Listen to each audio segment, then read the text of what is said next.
السلام عليكم ورحمة الله وبركاته. يا ترى سحرتم جامد ولا بالراحة؟ سحرتم تقيل ولا خفيف؟ السحور تملي يعني أظن إن هو بيبقى خفيف أحسن حاجة يعني، أنا أظن كده، أنا باحب السحور الخفيف، ويا رب صوما مقبولا وإفطارا شهيا، ويا رب يتقبل منا صالح الأعمال وصيامنا وصلاتنا وقيامنا، آمين يا رب العالمين. وأهلا بيكم في قناة الزمالك في قلبي مع إسلام أبو مازن.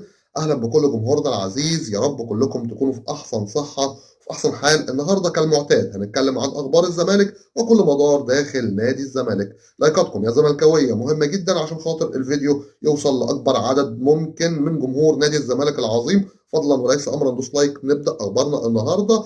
ومبدئيا كده عايز أقول لك إن لاعب نادي الزمالك حسام أشرف زعلان جدا إنه إلى الآن لم يحصل على فرصة حقيقية مع نادي الزمالك، سواء مع باسيرو أو سواء حتى مع كريستيان جروس. الراجل شايف نفسه إنه يستحق فرصة أكبر من كده، بس أنا هاسأله سؤال قبل ما نتكلم: هو أخد فرصة ولا لأ؟ أنا عايز أعرف فين حسام أشرف هداف نادي بلدية المحلة برصيد 15 هدف؟ فين حسام أشرف من ناصر منسي وسيف الدين الجزيري؟ إذا كان سيف الدين الجزيري مش في أحسن حالاته وناصر منسي مش بيشارك باستمرار، أنت فين يا حسام؟ اثبت نفسك قبل ما تلوم وتزعل. عارفين إن بيجي لك عقود احتراف، لكن صدقني قبل عقود الاحتراف انت لازم تقنع المدربين اللي معاك داخل نادي الزمالك. كمان عايز اقول لك ان باسيرو قرر ان ناصر منسي يكون المهاجم الرئيسي لنادي الزمالك، لكنه عايز يدي فرصه لسيف الدين الجزيري لانه شايف ان سيف الدين الجزيري ما عملش احسن حاجه، وهو شايف ان هو لاعب محترف المفروض يقدم اضافه. نفس الكلام بيتقال مع المدربين اللي بيجوا: يا جزيري اثبت نفسك يا جزيري، عشان خاطر اظن لو باسيرو كمل مع نادي الزمالك وانت بنفس مستواك مش هتبقى موجود الموسم القادم. ده بخصوص اللاعب سيف الدين الجزيري. شيكابالا الماتش القادم المفروض هنلعب احنا ان شاء الله مع انبي يوم الثلاث الجاي الساعه 9 مساء بتوقيت القاهره. شيكابالا على حسب حالته البدنيه يا يدخل القائمه يا ما يدخلش، لكن هو المفروض يقترب لان نادي الزمالك عنده عجز، عنده نقص، عنده واحد زي زيزو مش هيبقى متواجد عشان خاطر تراكم الانذارات. فبناء على ذلك اذا كان الجفالي هيبدا اساسي، شيكابالا المفروض يكون احتياطي. هنشوف شيكابالا هيبدا ولا مش هيبدا، مع ان المؤشرات بتقول المفروض يبقى متواجد في القائمه. عايز اسال سؤال لرابطه الانديه ولجنه المسابقات: ماتش حرس الحدود والاهلي انتهى بقاله اكتر من 48 ساعه، وين العقوبات؟ ما شفتش جمهور الاهلي عمل ايه في المدرجات، ما شفتش التكسير، ولا العقوبات بس بتيجي على نادي الزمالك؟ مش اول مره على فكره، الاهلي قبل كده كان بيلعب المصري البورسعيدي في بورسعيد وحملوا تكاليف تكسير المدرجات للمصري البورسعيدي، مع ان جمهور الاهلي اللي كسر. اشمعنى على الزمالك بس؟ ما سمعتهمش وهم بيشتموا جمهور الزمالك كمان وبيشتموا نادي الزمالك؟ ما سمعتوش؟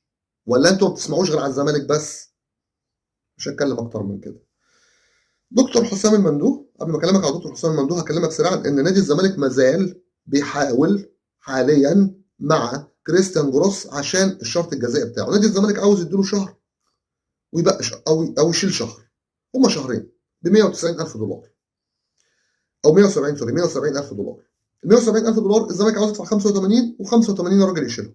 الراجل مش موافق بالمره، الى الان مش موافق لانه زعلان من الطريقه اللي مشي بيها. هل يا ترى هيوافق ولا مش هيوافق؟ اتمنى ان اداره نادي الزمالك ما تدخلناش في قواضي على الفاضي. ايوه قواضي على الفاضي، المبالغ مش مستاهله. وشوفوا حكايه اشرف رؤى كمان. اشرف رؤى اللي بقدم، قلت لك قبل كده، قدم شكوى لاتحاد الكوره. شوف هو ليه فلوس ولا في ايه، وعمل كده ليه. انا مش عاوز اطلع انا كمان اجي بعد كده الاقي الناس كلها لها فلوس. ويا ترى انتم بتدفعوا مستحقات ابراهيم النضاي في موعدها ولا لا؟ مستحقات خالد بوطيب في موعدها ولا لا؟ نتمنى يعني. نكمل بقيه اخبارنا. ودكتور حسام المندوه طلب احاطه من مجلس الشعب لاتحاد الكوره. ليه؟ عشان خاطر الحالات التحكيميه والتعنت الشديد من لنادي الزمالك من جانب الحكام، وان الدوري فيه شبهات كتير، وهو عايز طلب احاطه. فبناء على ذلك مجلس الشعب هيطلب الاحاطه من وزاره الشباب والرياضه عشان وزاره الشباب والرياضه هي اللي تحقق وترد. هنشوف ايه اللي هيحصل، بس انا اظن ان الموضوع يعني مش هيعمل حاجه، يعني الموضوع هيتقال لك اخطاء غير مقصوده، اخطاء مش ما كناش قاصدينها، مش عارف ايه والسلام. ومن هنا وجاي اسمع مني اللي جاي ده. اللي هيحصل كالاتي: نادي الزمالك مش هيتظلم اكتر حاجه خلاص. ليه؟ لان نادي الزمالك ابتعد عن المنافسه. على الورق ابتعد. انا بقول لك اهو. ما هو انا دلوقتي فرق بيني وبين الاول 9 نقاط. 9 نقاط وباقي ما عادش خلاص غير 9 ماتشات. صعب. انا شايفها صعب ان انا انافس على الدوري او اخد الدوري. فخلاص احنا عملنا اللي احنا عايزينه، فمش لازم نظلمه. مش لازم بقى نبين اللي اكتر من كده. شفتوا اللي بيحصل؟ كل سنه بيحصل كده على فكره. ده اللي متابع. كل سنه. بس مع الفارق ان كان في حد بيطلع يفضح كل واحد ظلم نادي الزمالك، ودلوقتي في حد ما بيتكلمش خالص. لا، ما انا اطلع افضحك يا اللي ظلمتني. اطلع اقول ده ظلمني وعمل وعمل وعمل واصله وفصله. ما هو حقي بقى. ما انا كده كده خسران، ما انت كده كده خسرتني. ما انا مش هسيبك. ما انا ما ينفعش، يعني مع احترامي للكابتن عبد الواحد السيد، كابتن ايمن عبد العزيز، اطلع اقول ايه احنا بنحترم المنظومه. المنظومه وهم اخطاوا، وجايز الخطا وارد. لا، مفيش خطا وارد. اوعى تقول وارد. ما تبقاش خايف، لان لو الحكم ما شافش في فار فهنضحك على بعض. ما تخافوش، اتكلموا وقولوا، ما تسكتوش. حقكم ما تضيعوهوش. ده حق جمهور الزمالك كمان. محمود جهاد. محمود جهاد لاعب نادي الزمالك. انت دلوقتي محمد شحاته اتطرد، اللي هو اتطرد ظلم حرام. حرام. اللي عمل الفاول حسام عبد المجيد، وراحوا مدين الفاول لمحمد شحاته عشان يحسب عليه انذار ويطرده. المهم، دلوقتي محمود جهاد عنده اصابه بنسبه كبيره، مش هيلحق المباراه القادمه. بنسبه كبيره مش هيلحق المباراه القادمه. يعني احنا عندنا ازمه في خط الوسط الدفاعي.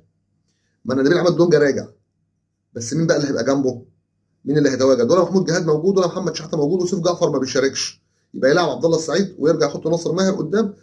والراجل بيفكر انه يلعب بطريقه 4 ورا تاني مش 5، ودي احسن حاجه لازم يعملها مهما كانت الظروف. بلاش الخطه الدفاعيه اللي بتحصل دي ابدا ابدا، بلاش. بلاش خالص. كمان كنت كلمتك في الحلقه اللي فاتت وقلت لك ان في مباراه وديه للاتحاد العراقي وشركه راعيه عايزه نادي الزمالك يلعب مباراه وديه مع النادي الاهلي في العراق. والمباراه تقريبا عاوزينها يوم 13. لكن اسمع مني بقى. النادي الاهلي وافق، لسه اداره الزمالك لسه ما اعلنتش موافقتها. المباراه الوديه يبقى فيها فلوس كويسه، فيها فلوس تمام. لكن لسه اداره الزمالك ما وافقتش. يا ترى انتم موافقين نلعب مباراه وديه مع النادي الاهلي في العراق ولا لا؟ موعد مباريات الدور الثاني. الدور الثاني اللي هو التسعه الاوائل هيلعبوا بعض على الدوري، والتسعه اللي تحت هيلعبوا بعض على الهبوط. رابطه الانديه بتفكر انها تبدا المباريات من يوم 9 او 10/3. يعني ما تستناش. يعني اذا كان الزمالك هيلعب بعد بكره يوم 4، يدوهم 5 6 ايام راحه ويلعبوا. ليه؟ ما تنساش ان في زحمه. انت هتلعب مودرن سبورت في الكاس، وهتلعب ترجع تلعب ماتشين كمان او 3 في رابطه، في كاس الرابطه، او اللي هو بقى اسمه كاس العاصمه. هيبقى في زحمه على فكره. فانا اتمنى، انا بنصح اهو، لو حطيت لي مباريات الدور الثاني حطها لي فين؟ بالعقل كده، في اماكن فاضيه ما تسحمليش، انا اصلا الدنيا مسحومه معايا.